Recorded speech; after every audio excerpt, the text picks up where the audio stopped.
Human rights is, geez, that's a good question. Human rights. Well, that's a tough one. Wow. I don't even know how to give that a definition. I would probably have to do a little bit of homework or something. Any right that I think just as a normal, human, any... The rights that humans have? Oh, that's a very large debate. Tú le puedes preguntar a 20 personas y te van a dar 20 diferentes opiniones. Non saprei, una domanda complicatissima.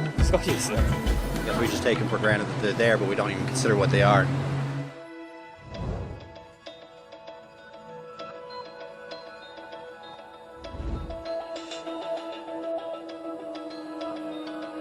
Human rights are the rights you have simply because you're human. It's how you instinctively expect and deserve to be treated as a person, like the right to live freely, to speak your mind, and to be treated as an equal. There are many kinds of rights. Most apply to a certain group. But human rights are the only ones that apply to absolutely everyone, everywhere. That means kids, old people, poor people, basketball players, garbage men, rappers, teachers, Africans, Indians, Albanians, Christians, Muslims, Kabbalists, atheists, your mom, your dad, your next door neighbor, and you all have the exact same human rights. In other words, they're universal. But the question remains, what are they?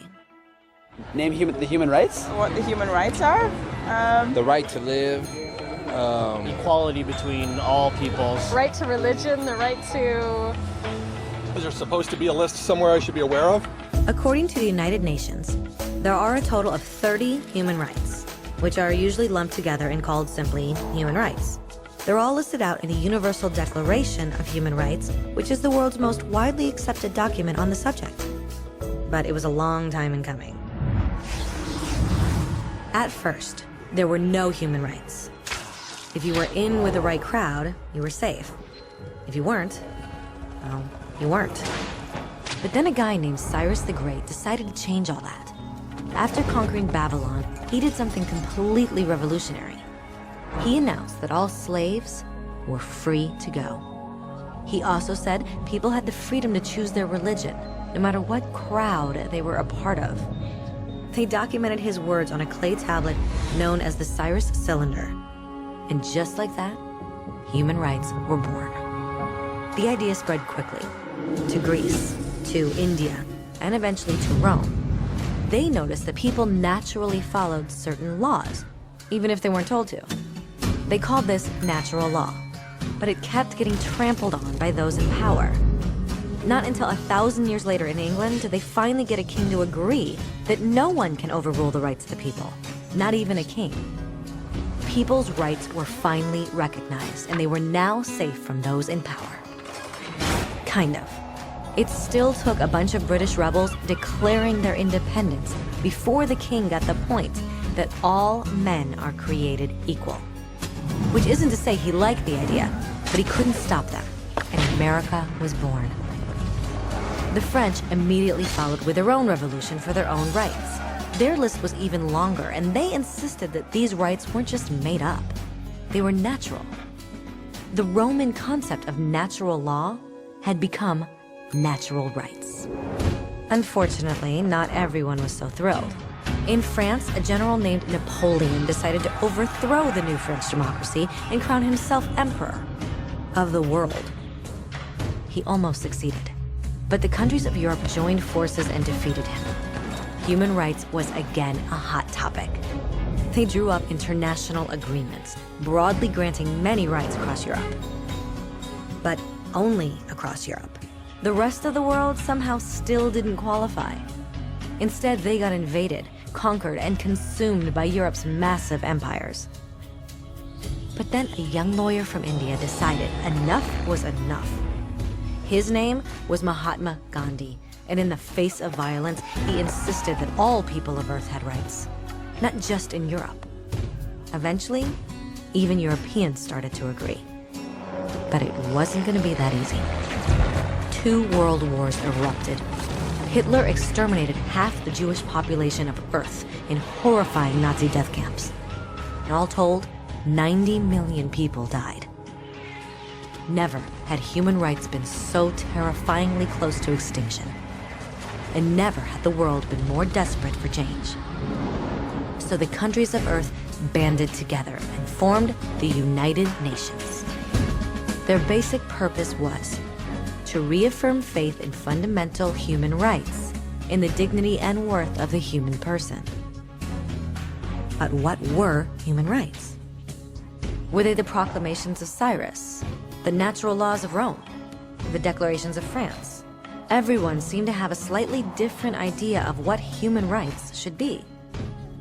But under the supervision of Eleanor Roosevelt, they finally agreed on a set of rights that applied to absolutely everyone. The Universal Declaration of Human Rights. The French concept of natural rights had finally become human rights. So, in summary, at first, only a few lucky people had any rights, until one of those guys decided, hey, other people should have some rights too, which was great, except not everyone agreed. And it only took a few thousand years of fighting and declarations and more fighting until everyone finally agreed that human rights should apply to everyone. And they all lived happily ever after. Except for one little problem. If people have the right to food and shelter, why are 16,000 children dying of starvation every day? 1 every 5 seconds. If people have freedom of speech, why are thousands in prison for speaking their minds? If people have the right to education, why are over 1 billion adults unable to read? If slavery has truly been abolished, why are 27 million people still enslaved today? More than twice as many as in 1800. The fact is, when it was signed, the Universal Declaration of Human Rights did not have the force of law. It was optional. And despite many more documents, conventions, treaties, and laws, it's still little more than words on a page. So the question is, who will make those words a reality? I have a dream today. When Dr. King marched for racial equality, he was marching for rights that had been guaranteed by the United Nations for almost 2 decades. But still, he marched. When Nelson Mandela stood up for social justice in the 1990s, his country had already agreed to abolish such discrimination for almost 40 years. But still, he fought. Those who fight today against torture, poverty, and discrimination are not giants or superheroes. They're people. Kids, mothers, fathers, teachers. Free-thinking individuals who refuse to be silent. Who realize that human rights are not a history lesson.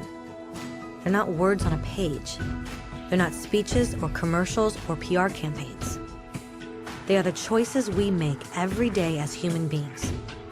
They are the responsibility we all share to respect each other, to help each other, and to protect those in need. As Eleanor Roosevelt said, where, after all, do universal human rights begin? In small places close to home. So close and so small that they cannot be seen on any maps of the world. Yet they are the world of the individual person, the neighborhood he lives in, the school or college he attends, the factory, farm, or office where he works. Such are the places where every man, woman, and child seeks equal justice, equal opportunity, equal dignity without discrimination. Unless these rights have meaning there, they have little meaning anywhere.